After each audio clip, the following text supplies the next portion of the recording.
According to the latest U.S. Census, there are over 6,200 married same-sex couples in Alabama and over 668,000 nationwide.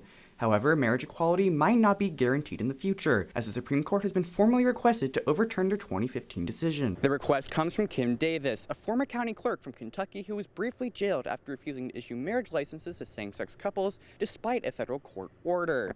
That petition comes as part of a lawsuit alleging religious discrimination against Davis and has been filed with the Supreme Court.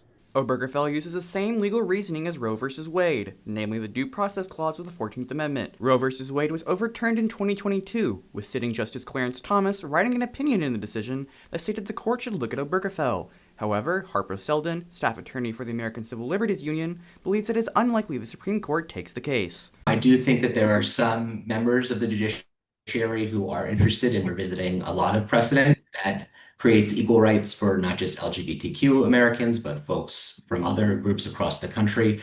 Again, I think in this particular instance, it remains low odds. In the case that Obergefell is overturned, 26 states, including Alabama, have trigger laws written into their constitution that would immediately ban same-sex marriages.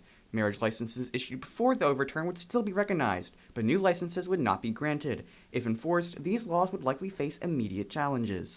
There are still existing challenges that can be brought under state or federal law. So again, there might be a new wave of litigation there. Although he does not think Obergefell will be overturned, Selden said this challenge is part of a wider movement in the U.S. against LGBTQ+ rights, and that the fight for equality is not yet over. It's part of the wide sweeping efforts to make life smaller for LGBTQ people across our country. And so this particular petition may not be something to focus on, but certainly the broader effort for equality for LGBTQ Americans is something that we should all be paying attention to. Nathaniel Bliss, Troy, TrojanVision News.